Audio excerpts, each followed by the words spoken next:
Uploaded question का answer हमारा कोई आलिम आपको by phone, by message, by email, by WhatsApp आपको दे देंगे। ये बहुत बड़ी बात है। ये बेदारी इसी को बोलते हैं, जागरूकता इसी को बोलते हैं। और ये सारी चीजें कैसे होंगी, इसके लिए एक खास तौर पे फंडिंग की जरूरत पड़ती है, पैसों की जरूरत है। ये हमारे मौलवी लोग तो ऐसे ही परेशान रहते हैं, इनकी तनख्वाह 5,000, इनकी कमाई 7,000, इनकी कोई खास कमाई नहीं। तो इनके ताउन के लिए पहले आपको खड़ा आना पड़ेगा। आप इरादा बना लें कि हम ज़कात की रकम को, खैरात को, सदक़ात को, सदक़ा नाफिला को, इन सारे रुकूम को हम यहीं जमा करेंगे, बगैर बताए, बगैर कहे, आंख बंद करके आप भी दें, अपने रिश्तेदारों को आप खबर दें। किसी की रिश्तेदारी अगर मुर्शिदाबाद में है, किसी के रिश्तेदार अगर कलकत्ता में है, उनको आप अपने यहाँ के फाउंडेशन के बारे में बताएं कि हमारे यहाँ तंजीम चलती है। उनको आप खींचें, उनको आप इसके ताल्लुक से मुकम्मल ताल्लुक पेश करें, इसकी खिदमत बताएं, इसके इरादे बताएं। ये प्रचार करना इनकी जिम्मेदारी थोड़ी है, ये अब आपका अपना काम हो गया, ये अब आपका अपना काम हो गया। अब उसके लिए क्या होगा कि जब फाउंडेशन में फंडिंग ज्यादा होने लगेगी, फिर मुसलमान का कोई बच्चा अपने समाज का, पहले स्टार्टिंग में इस पूरी आबादी का बेरोजगार नहीं रहेगा। आज एक बात बताऊं, हमारे बच्चे शराबी क्यों बनते हैं, चोर क्यों बनते हैं? क्योंकि उनके पास काम ही नहीं है, काम नहीं है, उसके पास पैसे ही नहीं है। अगर फाउंडेशन के जिम्मेदार उनको 25,000 रुपया देकर एक ठेला खरीदवा दें और 10,000 रुपया में सब्जी, बैगन, आलू, टमाटर, गोभी, प्याज, ये सारी चीजें लेके दे दें, बोले जाओ तुम चौक पे घूमते रहो, बेचते रहो, तो आज जो बच्चा हमारे गांव का चोरी करने पर आमादा है, दूसरों की बाइक चुरा रहा है, या शराबी बन चुका है, सिगरेट का आदी बन गया है, नशेड़ी बन गया है, उसको काम नहीं था, वक्त गुजारी के लिए वो सारा काम कर रहा था। फाउंडेशन के ताबून से अगर उसको एक ठेला मिल रहा है तो गांव का एक लड़का चोर होने से बचता है। बच रहा है कि नहीं? आप कितना सेटिस्फाइड है अपनी जिंदगी में, ये माने नहीं रखता है। आपका पड़ोसी कितना खुश है आपसे, ये बहुत बड़ा है। आपका बेटा ऑफिसर बन जाए और पड़ोसी का कोई बच्चा जाहिल रह जाए, उसको डर रहेगा हमेशा कि गोली मार देगा, क्योंकि चोर आदमी से क्या भरोसा, हाँ, चोर पे क्या भरोसा, जाहिलों से क्या उम्मीद कर सकते हैं आप?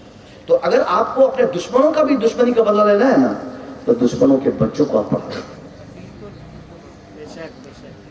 सारी दुश्मनी धरी की धरी है। दुश्मन का बच्चा अगर जाहिल रहेगा तो आपका पूरा खानदान मिटाने की वो कसमें खाता रहेगा।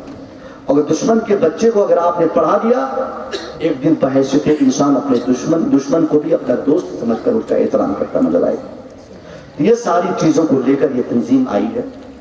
इस तंजीम को विश्वास में आप लें, एतमाद में लें। और दूसरी चीज एक बता रहा हूँ, हो सकता होगा कभी कभी आपको ये डाउट होगा, क्योंकि मैं भी एक तंजीम से जुड़ा, बीच बीच में अलमदद जो मैं बोल दे रहा हूँ ना, मैंने भी 2-3 जगह ये तंजीम शुरू करवाई है। कभी कभी आपको लगेगा कि अरे फलाने साहब मालिक बनता है, जी जी जी हक है, मालिक बनता है रे तू मालिक है इसका, हम नहीं देंगे पैसा, हम नहीं रहेंगे साथ में, ये सारी चीजें आएंगी आपके शुरू में। और जब ये भावना आपके अंदर आ जाए तो आप समझ लें कि आप गलती पे हैं, समझ लें कि अब आपके अंदर पर्सनैलिटी आ रही है, अब आपके अंदर खुद को उभारने का जज्बा बेदार हो गया, और ये साबित करना आप चाह रहे हैं कि ये तंजीम को मैं रन कर रहा हूं। जब आप सब कुछ एक दूसरे पे थोप दे, छोड़ दे, खुदा की कसम से उसी दिन से तंजीम तरक्की करेगी। ये नहीं सोचना है कि फलाना क्यों फटफट कर रहा है, काबिल बनता है, किस तरह के जुमले बोले जाते हैं। जी जी जी हक है, बिल्कुल 100% हक है। ये आप अपने दिमाग से लगा दें। अगर कोई कर रहा है काम में, उनको सराहें कि बाबू चलो हमारी गैर मौजूदगी में आपने ऐसा किया, अरे बहुत अच्छा किया, भले अच्छा किया कि हमको नहीं पूछा, अगर पूछते तो हम डिस्टर्ब हो जाते, वक्त इधर भी देना पड़ता, बहुत सारा काम था, बहुत अच्छा किया, हमारे लायक कोई काम हो तो लगा, वाह जिंदाबाद। ऐसे आप कहें। ये सब ये जब आपको ये लगे कि हमको क्यों नहीं पूछा, जिसको ऐसा लगता है कि हमको क्यों नहीं पूछा, हमको क्यों नहीं कहा, हमको क्यों नहीं, हमसे मशवरा क्यों नहीं लिया, वो आदमी जान ले कि वो अल्लाह की रजा के लिए काम नहीं कर रहा है, वो अपने को प्रमोट करने की कोशिश कर रहा है। जो आदमी अल्लाह की रजा के लिए काम करता है वो कभी हमारा तुम्हारा नहीं देखता है, وہ رزلٹ کو اپنے وقت کے لیے چھوڑ دیتا ہے. میرے مصطفیٰ کریم کو لوگوں نے کیا کیا نہیں کہا. کسی نے پتھروں کی بارش کی, کسی نے گالیاں دی, کسی نے رجوعیوں کی بارش کی, کسی نے پاگل کہا نعوذ باللہ, کسی نے دیوانہ کہا. ساری چیزوں کو میرے نبی نے برداشت کیا. کتنا برداشت کیا, یہاں تک کہ صحابہ نے کہا حضور آپ تو اس قدر اتھورائزڈ ہیں, بااختیار ہیں کہ آپ چاہیں تو ان لوگوں کے لیے بد دعا کرتے ہیں, اللہ سے علی تباہ ہو جائے گا. جو نبی کنکریوں سے کلمہ پڑھا لیے, عتبہ شیبہ کا سینہ چاندنے کے بعد, جس مصطفیٰ کی انگلی کے ایک اشارے سے چاند واپس آ گیا, اسی انگلی کا ایک اشارہ فرماتے سارے دشمن نکل جاتے تھے, خاک میں مل جاتے. مگر میرے نبی نے وقت پر اس کا انصاف چھوڑ دیا. وقت کے لیے آپ نے ٹال دیا کہ وقت آئے گا تبدیلی آئے گی. اور صرف 23 سال آپ نے کام کیا, صرف 23 سال, only 23 years آپ نے کام کیا, اور رزلٹ کتنا بہترین دیکھنے کو ملا. میرے نبی نے کہا تھا اپنے صحابہ سے کہ تم لوگ نہ چاہتے ہو کہ میں ان لوگوں کی برائی چاہوں, مگر میری نگاہیں دیکھ رہی ہیں کہ جو لوگ میرے اوپر پتھروں کی بارشیں کر رہے ہیں, یہی لوگ ہوں گے یا ان کی اولاد ہوگی, وہ لوگ میرے اوپر پتھروں کی بارشیں نہیں کریں گے بلکہ میرے اوپر درودوں کی بارشیں کرنے نظر آئیں گے. سبحان اللہ. نعرہ تکبیر, نعرہ رسالت, نعرہ رسالت, عظمت مصطفیٰ, عظمت مصطفیٰ, المصطفیٰ فاؤنڈیشن, نعرہ تکبیر, نعرہ رسالت. بہت خوب حضرت, بہت خوب, سبحان اللہ, زندہ باد. میرے نبی نے فرمایا کہ میرے صحابہ کہ آپ نے کہا کہ میں ان کے لیے اللہ سے تباہی کے لیے مطالبہ کروں, لیکن میری نگاہیں دیکھ رہی ہے کہ ان میں تبدیلی آئے گی, ان میں بدلاؤ آئے گا, اس میں چینجنگ آئے گی. اور ایسا بدلاؤ آیا صاحب کہ جو لوگ نماز روکنے کے لیے مہم چلائے تھے وہی لوگ نماز کی تبلیغ کرتے ہوئے نظر آ رہے ہیں. یہ کتنی بڑی چینجنگ آئی. مصطفیٰ کریم نے ایسا دل دماغ بدل دیا کہ جو لوگ نبی کی گردنیں کاٹنے کی قسمیں کھا لیے تھے, مصطفیٰ کی حیات میں, مصطفیٰ کی زندگی میں, ظاہری حیات میں, وہی لوگ اپنی اپنی گردنیں اسی مصطفیٰ کے نام پہ کٹوا دیے. یہ صبر کا تھا, سبحان اللہ, یہ تحمل کا رزلٹ تھا, یہ برداشت کا رزلٹ تھا, یہ بیئرنگ کا رزلٹ تھا, یہ سہنے کا نتیجہ تھا. مصطفیٰ سہتے رہے, آگے کام ہوتا گیا. یہ لوگ اگر آپ بھی سہیں گے, اگر آپ کو تھوڑی بہت تکلیف بھی کبھی اپنے دوستوں سے ہو جائے, تنظیم کے ممبران کو آپس میں ایک دوسرے سے کوئی تکلیف ہو جائے, تو اس تکلیف کو آپ ایسے ہی دھول اور مٹی کی طرح ہاتھ سے مٹا دیں. کیونکہ آپ کو نہ تو کسی کو ٹیزنگ کرنا ہے, نہ کسی کو ستانا ہے, نہ کسی کو تکلیف کا سامان اپنے آپ کو بنانا ہے, بلکہ آپ کو ایک دوسرے کو معاف کر کے آگے بڑھنا ہے. آپ کو اسی تنظیم کے ذریعے کوئی IAS 5-7 سال میں نہ لائے, آپ کو اپنے سماج کے بچوں کو IPS لانا ہے. دیکھیے ایک چیز ہمارے ہاں فکر ہے کہ حضرت کیا پڑھ کر آپ لوگ بولتے ہیں پڑھائی کرو پڑھائی کرو. ہم لوگ, ہمارے بچے پڑھائی کرتے ہیں, ہم لوگ کامیاب ہی نہیں ہوتے. کیوں کامیاب نہیں ہوتے؟ تو دیدی نوکری نہیں دیتی. میں آیا تھا کچھ دن پہلے کلیا چک میں, تو ایک صاحب کہہ رہے تھے مجھے کہ, میں کہا کہ دیدی کیسا کام کر رہی ہے؟ بولا معلوم نہیں, نوکری نہیں دے رہی, نوکری نہیں دے رہی. میں کہا ہمارے آپ کی دیدی نہیں دے رہی تو کیا ہمارے دادا دے رہے ہیں کیا مودی جی؟ سب لوگ تو ایک ہی سکے کے ڈبل پہلو ہیں, دونوں پہلو ہیں. وہاں بھی تو نوکریاں نہیں مل رہی ہیں, تو نوکریاں ملیں گے کیسے؟ آپ نے نوکری لینے کے لیے کیا ہے؟ پہلے اپنے آپ کو دیکھیے نا. ہر سال UPSC کا ایگزام ہوتا ہے, ہر سال سول سروس کا ایگزام ہوتا ہے, ہر سال نیٹ اور نیٹ کا ایگزام ہوتا ہے. آپ کے کتنے بچے اس میں پارٹیسپیٹ کرتے ہیں؟ حضرت یہ چونکہ بہت سنیے, میں جملہ دے رہا ہوں. ہر سال یہ کمپیٹیٹیو ایگزام میں ہمارے UPSC میں کتنے بچے شامل ہوتے ہیں؟ ارے صاحب آپ اپنے بچوں کو قاعدے سے پڑھائیے نا. کوئی دیدا دیدی کوئی روک نہیں پائے گی اس کو نوکری دینے سے. آپ پڑھائیے تو صحیح. آپ بولتے کہ مودی آپ کا دشمن ہے, غلط. آپ بولتے یوگی آپ کا دشمن ہے, غلط. وہ لوگ اپنا کام کر رہے ہیں, آپ اپنا کام کیجیے. حق ہے, بہت خوب, وہ تو ایماندار نیتا ہے. خوبصورت جملہ. اس انڈیا میں, اس آزاد بھارت میں نے جو مطالعہ کیا ہے, مسٹر یوگی اور مسٹر مودی اور امت شاہ سے زیادہ فیتھ فل اور وفادار کوئی لیڈر پیدا ہی نہیں ہوا ہے. قسم سے کہہ رہا ہوں. میں میرے رسول سے بول رہا ہوں. فیتھفل اس لیے کیونکہ اس نے وعدہ کیا تھا اپنے لوگوں سے کہ تم مجھے ووٹ دو, ہم ان لوگوں کو ماریں گے. لوگوں نے دیا, مار رہا ہے, وفاداری کر رہا ہے, وفاداری کر رہا ہے. تم ہم کو ووٹ دو, ہم اپنا مخصوص عبادت گاہ بنائیں گے. دیا, بنوا رہا ہے, ابھی ادھاٹن کے لیے بھی سماروہ کا ہے. تو وہ وفادار ہے اپنے مشن میں, وفادار ہے اپنے کام میں, وفادار ہے اپنی تاریخ میں. آپ کتنے بےمان ٹھہرے, آپ کتنے غدار ٹھہرے, ہم کتنے بےمان ٹھہرے. ہم نے بھی مصطفیٰ کا کلمہ پڑھا تھا, ہم نے بھی ذریعے اعتبار سے مصطفیٰ کریم سے وعدہ کیا تھا کہ کلمہ ہم پڑھے ہیں, عبادت بھی ہم ہی کریں گے, سماج کو ہم ہی بچائیں گے. لیکن ہم نے سارے وعدے توڑ دیے. وفادار ہے, وہ ہمارا دشمن نہیں ہے, ہم اپنا دشمن ہے. قرآن کہتا ہے کہ تم نے اپنے سماج کو تباہ کرنے میں اپنا رول ادا کیا. اس کا مفہوم بتا رہا ہوں. وما اصابکم من مصیبہ فبما کسبت ایدیکم, what misfortunes befalls on you, it is because your hand has gathered it. یہ جتنی تباہیاں ہو رہی ہیں, ان ساری تباہیوں کا ریزن تم خود ہو, کوئی دوسرا نہیں ہے. آپ بولتے ہیں کہ ہمارا بیٹا کو ڈی ایم بننے نہیں دیتا یہ لوگ. میں غلط ثابت کروں گا آپ کو. 2017 کی بات کر رہا ہوں. ہماری جماعت میں ایک نام ہے شاہد رضا مصباحی. جی سبحان اللہ.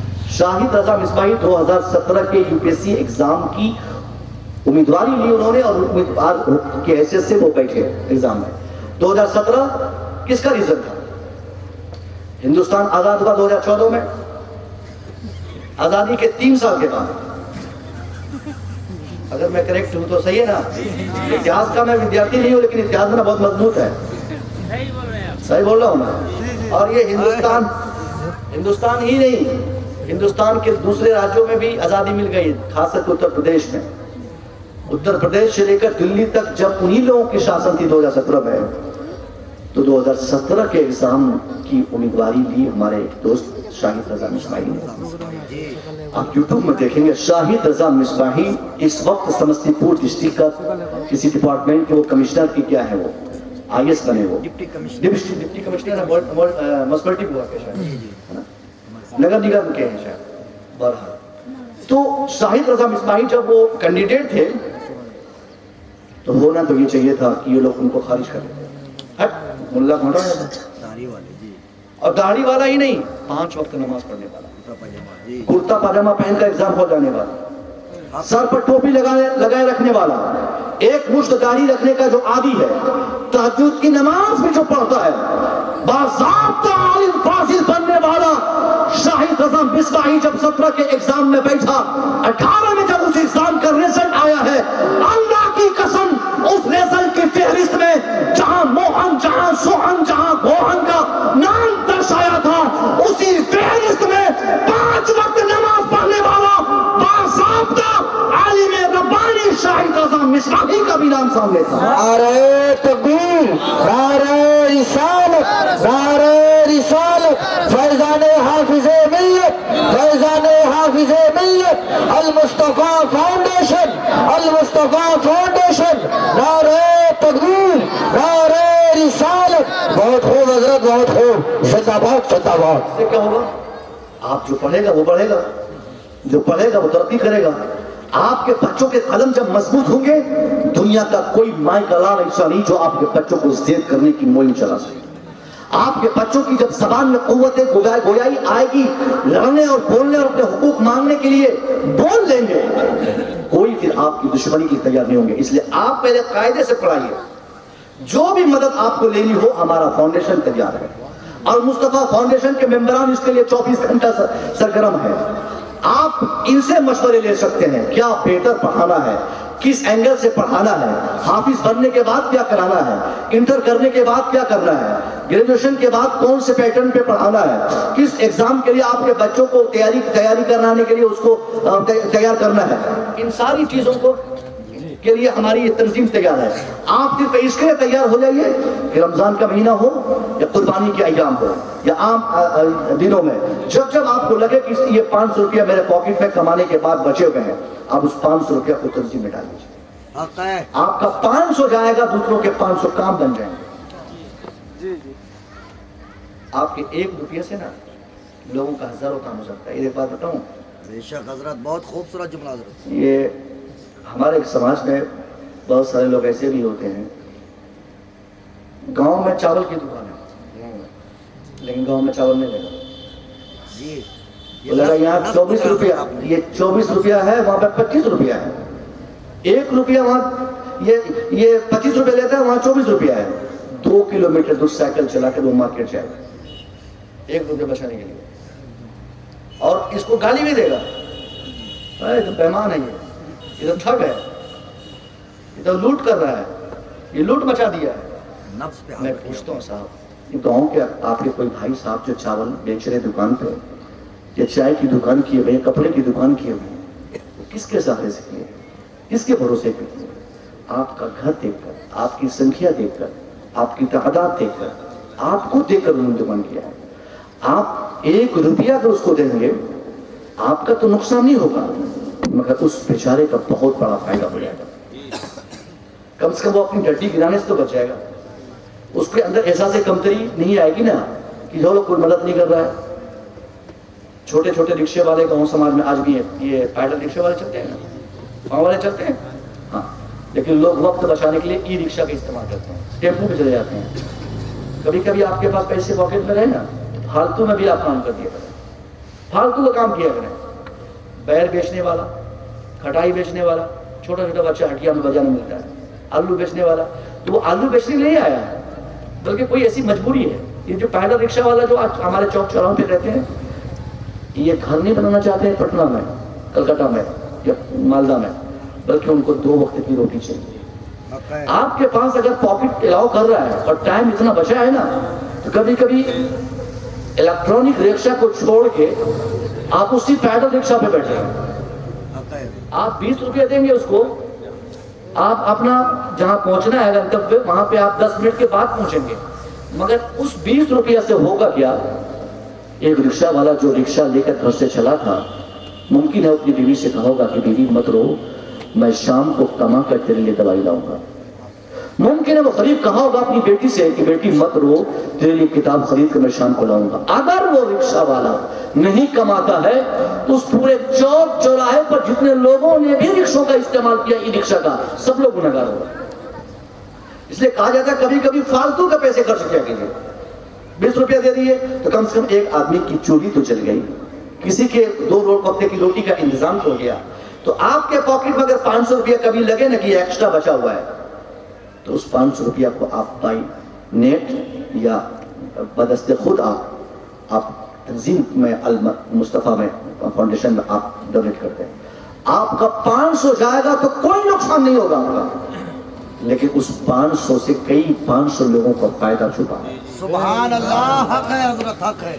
अब वही ई रिक्शा दिलवाएंगे गांव के लोगों को, वही गांव के लोगों को ठेला खरीद के दिलवाएंगे, लोगों को पढ़ाई के लिए बरंगेख्ता करेंगे, ट्यूशन और कॉलेज की फीस देंगे, लोगों को ये तैयारी करवाएंगे, ये सारी चीजें इससे होगी। मैं आप सबसे हाथ उठाकर एक वादा कराना चाहूंगा कि मैं देखूं कि आप लोग इसको अपनी तंजीम कौन कौन समझ रहे हैं। जो लोग इसको अपनी तंजीम समझ रहे हैं वो हाथ उठाएं, माशाअल्लाह हम भी समझ रहे हैं।